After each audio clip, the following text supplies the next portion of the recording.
Hello students, I welcome you on your very own YouTube channel Manoj Jangir Classes Modes Methods of Collecting Primary Data की बात कर रहे हैं. And right now in today's class we are going to talk about the second method of collecting primary data, that is indirect oral investigation. For your kind information all of you, I would like to tell you that इससे पहले हम लोग इससे previous video में काफी सारी चीजें आपको बता चुके हैं. And let me show you that particular slide कि यहाँ पर मैंने डायरेक्ट पर्सनल इन्वेस्टिगेशन की पिछले वीडियो में बात की थी. आज के वीडियो में हम लोग बात करने वाले हैं डायरेक्ट ओरल इन्वेस्टिगेशन के बारे में. इसके बाद information from local sources and correspondents की बात करेंगे, information through local information through questioners and schedules की बात करेंगे, और उसके बाद बात करेंगे टेलीफोनिक इंटरव्यूज की.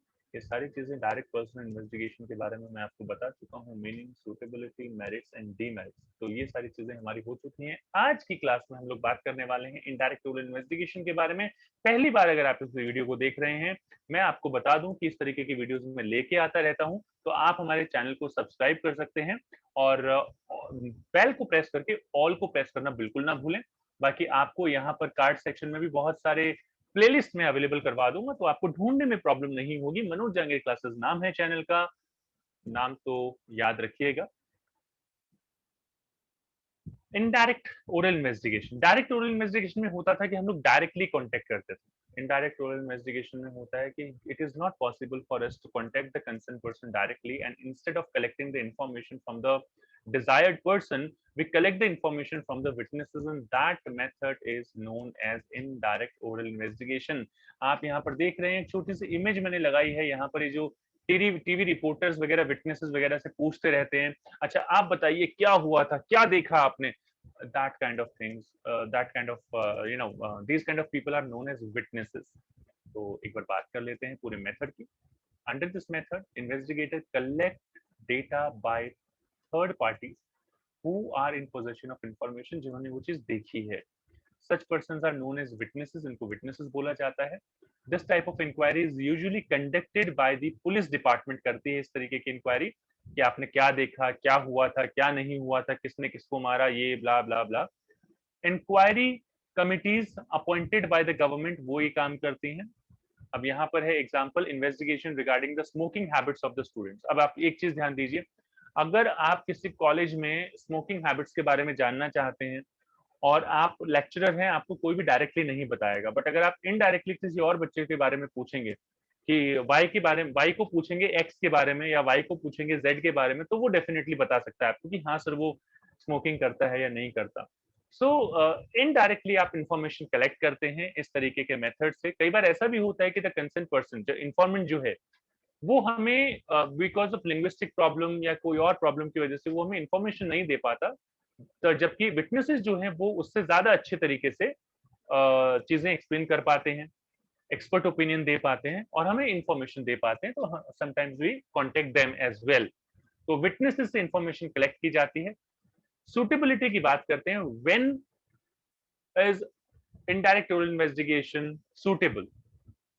So when direct contact with the respondent is not possible. Previously method में मैंने बताया था डायरेक्ट पर्सनल इन्वेस्टिगेशन में कि डायरेक्ट कांटेक्ट पॉसिबल होता है, यहाँ डायरेक्ट कांटेक्ट पॉसिबल नहीं हो पाता. When the area of study is comparatively large, मतलब डीपीआई से, डायरेक्ट पर्सनल इन्वेस्टिगेशन से बड़ा एरिया होता है इनडायरेक्ट ओरल इन्वेस्टिगेशन का, उस केस में ये मेथड बहुत ज्यादा यूजफुल होता है. Third suitability is when concerned respondent is not able to give information due to illiteracy or ignorance. पता नहीं है, तो इस तरीके की सिचुएशन में जो है विटनेसेस से आप कलेक्ट कर सकते हैं data. When the problem of investigation is so complex that it needs expert opinion. TV वगैरह में देखा होगा आपको क्या लगता है सीबीएसई ने एग्जाम कैंसिल कर दिया, is it a good step? आपको क्या लगता है सीबीएसई ने बोर्ड एग्जाम की जगह 2 सीसी पैटर्न लेके आ गया for the year 2021 and 2022? What is your opinion? क्या सोचते हैं, बच्चों के लिए अच्छा होगा, बुरा होगा? एक्सपर्ट ओपिनियन मांगे जाते हैं. Government has brought out, government has implemented GST policy in the year on 8th of July 2017. Demonetization took place on 8th November 2016. Was it good or bad? ये सारी चीजों को जो एनालाइज करते हैं, एक्सपर्ट ओपिनियन चाहिए होते हैं, वो उस केस में indirect oral investigation is very useful. So ये सुटेबिलिटी थी इस मेथड की. Right now will be talking about the merits. Merits क्या होते हैं इसके? दो मेरिट्स, दो डिमेरिट्स जरूर याद रखिएगा, ये क्वेश्चन ज्यादातर इसी तरीके से आते हैं। So less expensive as compare to the direct personal investigation, this method is comparatively cheaper, सस्ता होता है। Wide coverage as compare to the field of direct personal investigation, the area of investigation in indirect oral investigation is comparatively large, ज्यादा होता है। ऐसा कहा जाता है कि लेस बायस है, लेकिन डिपेंड करता है आपके इन्वेस्टिगेटर और विटनेस के बेसिस पे। अगर वो बायस हुए तो ये बायस भी हो सकता है, क्योंकि इसी को मैं आगे डीमेरिट के में भी काउंट करूंगा। तो बायसनेस होता है, डिपेंड करता है कि इन्वेस्टिगेटर और रेस्पोंडेंट जो है वो बायस नहीं है, विटनेसेस बायस नहीं है। अगर बायस होंगे तो बायस हो भी सकता है। Expert opinion, investigator gets expert opinion from the informants which makes it more reliable। जो witnesses होते हैं, information देते हैं, उनसे कई बार expert opinion भी मिल जाते हैं, and that makes the study very easy for the investigator। उसको समझना बहुत आसान हो जाता है इंफॉर्मेशन को। सिंपल एंड कन्वीनियंट अप्रोच है डेटा कलेक्शन की, तो ये मेरिट्स हैं इसके। आई होप सो कि आपको समझ में आ रहे होंगे। अगर समझ में आ रहे हैं तो आप हमें कमेंट सेक्शन में कमेंट करके जरूर बताएं कि ये सारी चीजें आपको समझ में आ रही हैं without any kind of problem. Now will be talking about the demerits of indirect oral investigation. यहाँ पर बात करते हैं सबसे पहला लैक ऑफ एक्यूरेसी। जैसे जैसे हम देखिए, पहला मेथड था डीपीआई, डायरेक्ट पर्सनल इन्वेस्टिगेशन। दूसरा मेथड है आईओआई यानी कि इनडायरेक्ट ओरल इन्वेस्टिगेशन। इसके बाद आएगा information through local sources and correspondents, then questionnaire and schedule, then telephonic वगैरह। तो यहाँ पर अगर आप देखेंगे तो जो एक्यूरेसी है वो थोड़ी थोड़ी डिक्रीज होती जाती है। यहाँ पर क्वेश्चन एंड शेड्यूल में फिर भी वो थोड़ी सी इंक्रीज हो जाती है, क्योंकि डायरेक्टली आप कलेक्ट कर रहे हैं information, but usually accuracy decrease होती जाती है। कॉस्ट आपकी डिक्रीज होती जाती है, रिलायबिलिटी आपकी डिक्रीज होती जाती है, ओरिजिनलिटी आपकी डिक्रीज होती जाती है, बायसनेस आपकी इंक्रीज होती जाती है। कॉस्ट आपकी डिक्रीज हो जाएगी, लेबर आपकी डिक्रीज हो जाएगी, टाइम आपका कम हो जाएगा।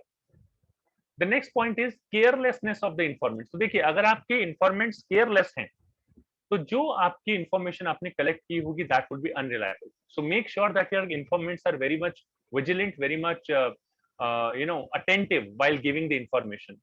लैक ऑफ यूनिफॉर्मिटी, आपको मैंने बताया था डायरेक्ट पर्सनल इन्वेस्टिगेशन में जब हम इन्फॉर्मेशन कलेक्ट करते हैं, हम खुद कलेक्ट करते हैं, डायरेक्टली कलेक्ट करते हैं, the way we are collecting that remains the same.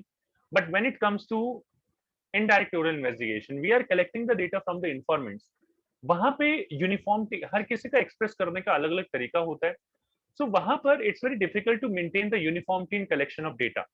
So the information collected from different persons may not be homogeneous and comparable। ऐसा हो सकता है वो एक जैसी ना हो और कंपेरेबल भी ना हो। होमोजेनियस का मतलब सिमिलर। लैक ऑफ रिलायबिलिटी, आप रिलाई नहीं कर सकते the information which you have collected from the indirect oral investigation, because from the person who are getting the information, ऐसा हो सकता है कि उसने सही इंफॉर्मेशन दी हो ना दी हो, तो वो हमेशा बायस ही रहता है। The information obtained from the other persons may not B reliable, ऐसा माना जाता है। क्या पता सामने वाले ने इंफॉर्मेशन सही दी हो या ना दी हो। पॉसिबिलिटी ऑफ बायसनेस मैंने बताया। थर्ड पार्टी या फिर इन्वेस्टिगेटर, दोनों में से कोई अगर बायस होता है एक, तो कंक्लूजन्स जो है आपके बदल जाएंगे, इंटरप्रिटेशन जो है आपके चेंज हो जाएंगे। The witness chosen may not be proper for cause or not expert in this field. Sometimes it happens कि जिस पर्सन से हम पूछ रहे हैं उसको इसके बारे में कुछ पता भी नहीं। It happens. ऐसे सिचुएशन में it becomes very difficult to jump to the conclusion or to collect the data with the help of this method कि कोई लॉजिक यहाँ पर इस मेथड का नहीं रह जाता। This is all about the meaning of indirect oral investigation, suitability, merits and demerits. ये सारी चीजों की बात हमने इस मेथड में कर ली है। आई होप सो कि आपको समझ में आया होगा। चलते चलते हम लोग बात कर लेते हैं एक बार प्रिकॉशंस की। हमें क्या प्रिकॉशन लेने चाहिए? हमें प्रिकॉशन लेने चाहिए कि हमें मेक श्योर करना चाहिए कि जो हमारा इन्वेस्टिगेटर है, विटनेस जो है वो बायस ना हो।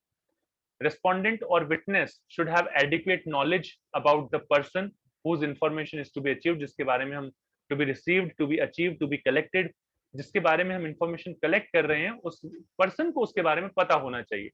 Number of witness should be large so that अगर किसी ने गलत इंफॉर्मेशन भी दी है, कोई बात नहीं, ठीक है, बाकी तो सही बताएंगे। A cross check must be undertaken by investigator, और इन्वेस्टिगेटर को एक क्रॉस चेक भी कर लेना चाहिए कि वो श्योर हो जाए कि जो इंफॉर्मेशन उसने कलेक्ट की है दैट इज एब्सोल्युटली राइट। तो स्टूडेंट्स बस आज की क्लास में इतना ही। I hope so that you must have like the video, and अगर अच्छा लगा तो जरूर लाइक कीजिए, सब्सक्राइब कर लीजिए, ऑल को प्रेस करना बिल्कुल ना भूलें। उसके बाद आपको कार्ड सेक्शन में और भी रिलेटेड प्लेलिस्ट यहाँ पर अवेलेबल हो जाएंगी, बाकी डिस्क्रिप्शन में आप चेक कर सकते हैं, और भी माइक्रो इकोनॉमिक्स स्टैटिस्टिक्स के बाकी चैप्टर्स की प्लेलिस्ट भी आपको अवेलेबल हो जाएगी, मोस्ट इंपॉर्टेंट क्वेश्चंस भी अवेलेबल हो जाएंगे। बाकी आप हमें फॉलो करना चाहें तो हमारे फेसबुक और इंस्टाग्राम, जो कि मनोज जांगिर क्लासेस के नाम से ही है, वहां फॉलो कर सकते हैं, जहां पर हम सीबीएसई के सर्कुलर वगैरह की डिटेल्स जो है पोस्ट करते रहते हैं। बाकी आप चाहें तो व्हाट्सएप और टेलीग्राम ग्रुप भी ज्वाइन कर सकते हैं, link is given in the description all of you. I hope सो ये सारी चीजें क्लियर हैं। क्लियर नहीं है तो कमेंट बॉक्स में कमेंट कर दो भाई, कोई बड़ी बात नहीं है, जो भी गिले शिकवे हैं वहां से दूर कर दिए जाएंगे आपके, और हर एक कमेंट को मैं पढ़ता हूँ, रिप्लाई जरूर करता हूँ। So I am very much sure about that particular thing. आपके डाउट हैं आप पूछिए, जवाब हमारे पास हैं, सवाल आपके पास हैं, और अगर ये दोनों मिल जाएं तो फिर कमाल ही हमारे पास है। बाकी मिलते हैं आपसे नेक्स्ट क्लास में। आई होप सो कि इसी तरीके से आप बाकी वीडियोस भी देखते रहेंगे, और मिलते हैं नेक्स्ट क्लास में। Take care and keep watching Manoj Jangir, all of you.